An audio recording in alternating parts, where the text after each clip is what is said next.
রামু নানু রাম। আমি প্রথমে আমার ঠাকুরকে জানাই আমার প্রণাম এবং আপনাদের সকলকে জানাই বৈদিক অভিনন্দন। রামু নানু রাম এই বলে আমি আজকে তত্ত্ব আলোচনা শুরু করছি। একটা আকাঙ্ক্ষা যখন মনে আসে তখন সেটা ফেলবার নয়। টিকিট কাটলে ঠিক যাওয়া যায়।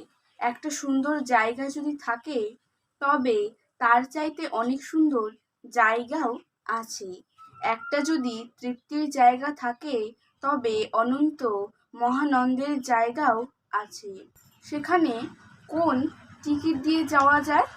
যেভাবে গড়া সেই মহান শক্তি, সেই ধারা হচ্ছে মহাগতি, সেই পরম গতি, পরমানন্দের গতি। এই বিদ্যমান গতির সাথে এক গতি করা যায়। পৃথিবী যখন দ্রুত গতিতে ঘুরছে তখন দূর থেকে ভো ভো শব্দ শোনা যায়। এরোপ্লেন যাচ্ছে, সে কোনো বইয়ের ভাষা নেয় না, সে তার নিজস্ব ভাষা নিয়ে নেয়।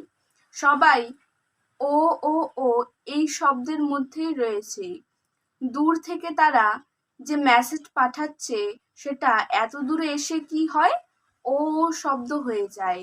তাতে কি বলে পাঠাচ্ছে? বলছে এটাকে ধরো তবে এখানে পৌঁছাতে পারবে। সেই ও শব্দটাই নানা ভাষায় পরিণত হয়েছে। সেই শব্দটা জানিয়ে দিচ্ছে তোমরা এই শব্দের ভেতর দিয়ে এসো, তবে তোমাদের কোনো অসুবিধা হবে না। ও এর মধ্যে কথা আছে। ও শব্দটা সব ভাষাতেই নিয়ে নিয়েছে। এক গ্লাস জল খাবো বললে এক গ্লাস জলই দেয়, সাগরে চুবিয়ে খাওয়ানো হয় না। ও শব্দটা হচ্ছে ধ্বনির সাগর, ওটাকে নানা ভাষায় নিয়ে নিয়েছে। সুতরাং এক ওই সব হয়ে যাচ্ছে। টকবক এই সব যে হচ্ছে, এগুলো কোন ভাষাতে করছে? ব্যাটারির যে শব্দ, সবটার ভেতর সেই নাদ এর শব্দ আছে। এটাকেই মন্ত্রে ধরে নিলেন। যারা যোগাযোগে আছেন, নামধারী নয়, তারা বাস্তবিক যোগাযোগে আছেন। তারা কি করেন? ওই ও এর সঙ্গে যে মাত্রাটা আছে, যে স্তরে ও শব্দটা প্রবাহিত হয়ে যাচ্ছে, ওই ও শব্দটা যার যার ভাষায় মিশিয়ে দেবার জন্য বলছেন তোমরা এই করো। তাই কেউ শ্বাসে প্রশ্বাসে করছে, কেউ হাঁটতে চলতে ফিরতে, আবার কেউ মালাই করে চলছে। শব্দটা ও ও করে ভরে গেলেই হয়ে গেল। জল যে খায়, যে শব্দটা হয়, ওই ও শব্দ। ওই জপটা আসনে, প্রাণায়ামে, কীর্তনেও তত্ত্বচর্চা আপনা থেকেই হয়ে যাচ্ছে। ঠিক মুগুর দিয়ে যেমন ব্যায়াম করে সেই রকম হয়ে যায়।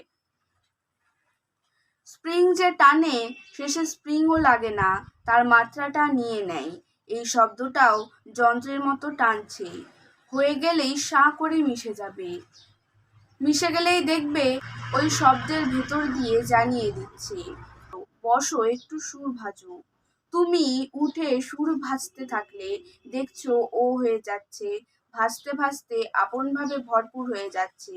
আকাশ দিয়ে প্লেন যাচ্ছে, এখান থেকে বসে বসে জানাচ্ছে অত ডিগ্রির ভেতর দিয়ে যাও, ওখান দিয়ে যাও। এখানে ব্যক্তি বসে বসে এখান থেকে প্লেন ছেড়ে আবার ফিরিয়ে নিয়ে আসছে। আমাদের দেহ যন্ত্রটার সাথে এমনভাবে যোগাযোগ হয়ে যাচ্ছে, আগেও ছিল কিন্তু আসেনি। যেখানে যাচ্ছি বুঝতে পারছি একটা গভীর সুরে টেনে নিয়ে যাচ্ছে। খালি ঘরে আপন মনে বসে আছো, লোকে দেখলে বলবে পাগল হয়ে গেছো। বলছো ওই ওই বাচ্চে, এক একবার এক এক রকম বলছো। ওস্তাদ যারা বুঝে নেয়, বুঝে আহা আহা করে। আধুনিক গাইতে গাইতেই সুরে চলে যায়। তখন এখানকার সুর বেসুরো লাগে। যখন গান গায় তখন যদি তাল ঠিক মতো না দেয়, ধমক দিয়ে ওঠে, মেজাজ খারাপ হয়ে যায়। মিশতে মিশতে কি হয়? যেমন ধরো রাত্রিতে বসে আছো, কারো যদি স্ত্রী থাকে, দেখে কি ওপরে উঠে বসে আছে, তখন টেনে নাবায়। এই রকম উঠে যায় কেন? সব এক সুরে চলে যায় বলে। সমস্ত অণু পরমাণুগুলো একমুখী হয়ে যায় বলেই ওটা সম্ভব হয়। সবার কিন্তু আসবে খেয়াল, যে গায়, গান যখন গায় তখন মিতুয়া মিতুয়া করে তোমাকে পাগল করে ছেড়ে দিল। সামান্য মিতুয়া কাহা গেলি কিংবা ফতুয়া বলেই পাগল করে দিচ্ছে। সেরকম ঠোঙ্গাও একটা মন্ত্র হতে পারে। ওস্তাদরা কত রকম ভাবে যে দিতে পারে তার ঠিক নাই। কি বলবো, কোথায় চলে এসেছি। সব জায়গায় গাইয়েদের ঘর না থাকে। এখানকার গাইয়ে যারা, তারা যদি তৈরি করে নেন বা ছিটিয়ে যান, তখন মনে হয় কি করে হয়, কি করে হতে পারে।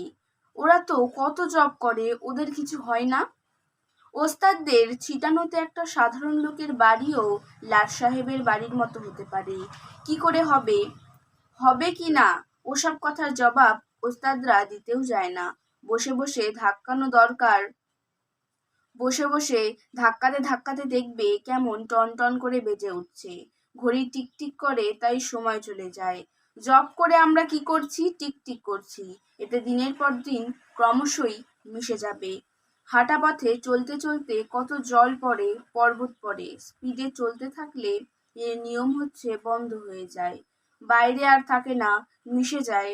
কবে আসবে সেই অনুভূতি? আজকের তত্ত্ব রচনা আমি এখানে শেষ করছি। দেখা হচ্ছে পরের ভিডিওতে। ভালো থাকবেন, সুস্থ থাকবেন। রাম নারায়ণ রাম।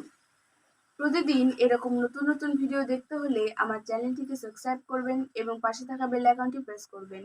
ভালো লাগলে শেয়ার করবেন। ধন্যবাদ।